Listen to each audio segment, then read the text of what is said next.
Good afternoon, and welcome to the National Press Club.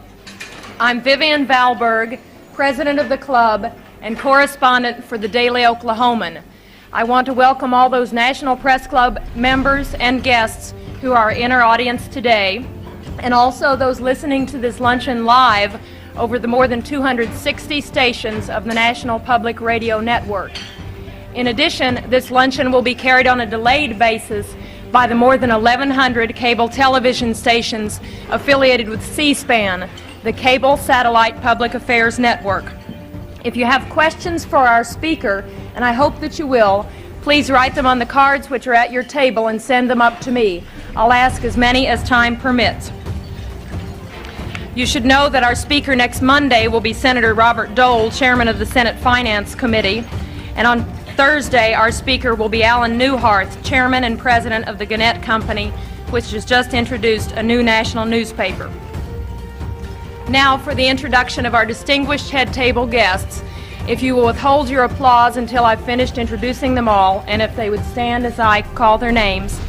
The Washington Bureau Chief of the Scripps League newspapers who organized today's luncheon, Lee Roderick.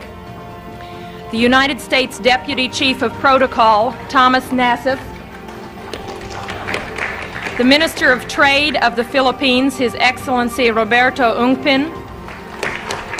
National Editor of Hearst Newspapers, Joseph Kingsbury Smith. The Assistant Secretary of State for East Asian and Pacific Affairs, the Honorable John Holdridge. The Ambassador of the Philippines, His Excellency Benjamin T. Romualdez.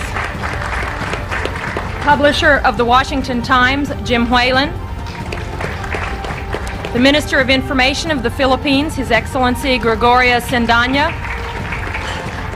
United Press International Diplomatic Correspondent Jim Anderson.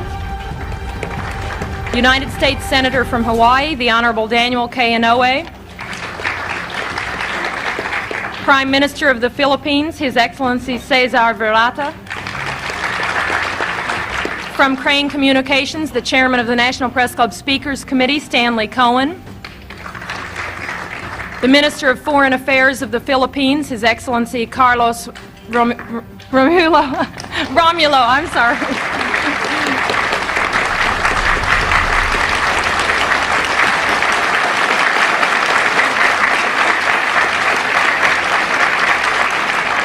The Associated Press Diplomatic Correspondent, George Guetta. The Minister of Defense of the Philippines, His Excellency Juan Ponce Enrile. American Ambassador to the Philippines, the Honorable Michael Armacost. President of the National Press Club of the Philippines, Ben Rodriguez. Assistant General Counsel, International Affairs of the Treasury Department, Russell Monk. And the Chicago Tribune Diplomatic Correspondent, John McClain.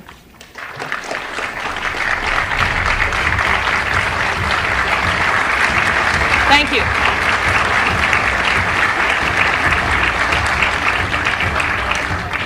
Our speaker today is the President of the Philippines, Ferdinand Marcos.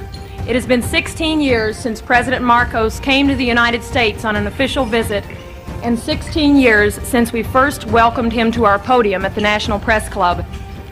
When he appeared before us then, he had just been elected president of the former American colony, which became an independent nation in 1946.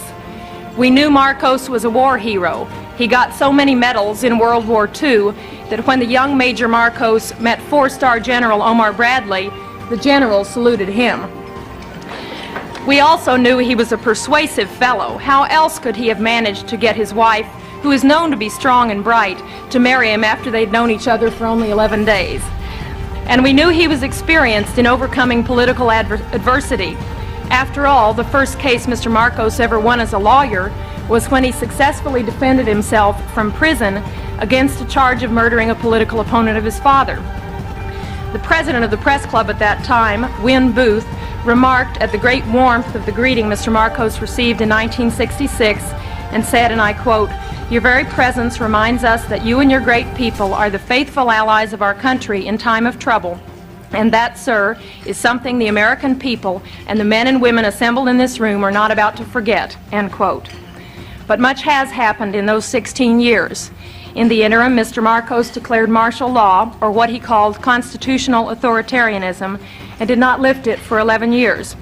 There have been charges of corruption, abuses of human rights, and political repression, and recently the Archbishop of Manila called openly for him to resign.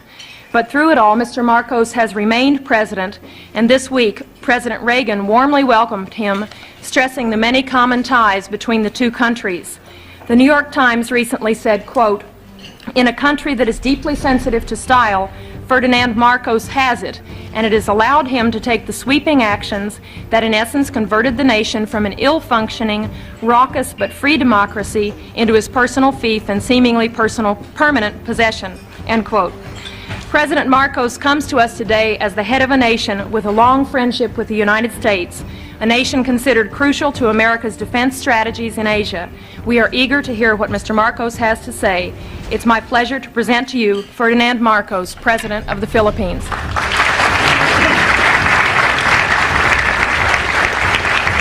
Repaid, and that's the worst part about it, isn't it? Many people don't believe it, but they have been repaid. And so we have a situation where the work ethic has been encouraged. We tell everybody, you don't plant rice, you don't eat rice. You don't work, you don't get anything. But you work. We'll give you the wherewithal. We'll give you the funds. We'll teach you how to work if necessary. And we'll see to it that we will sell your products. That's what's happening in the countryside. Not all this talk about corruption and these ridiculous statements about people in government enriching themselves. When you have activists like Luis Tarok and Jerry Montemayor and Nilo Tayag and these men who were ready to kill the president, but who now says that the reforms that are being instituted are for the good and welfare of the country, you don't engage in any of this foolishness that you talk about.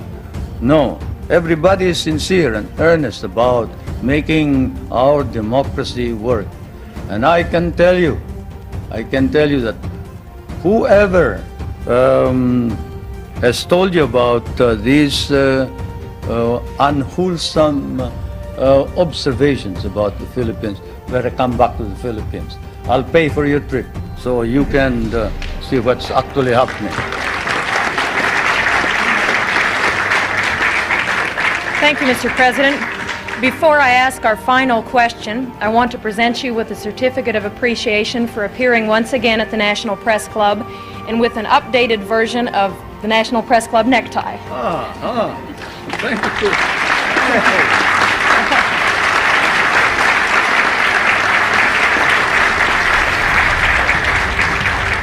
And now our last question. Is it really true, as your biography states, that you were born in a thunderstorm? How should I know? But my mother says so, yes.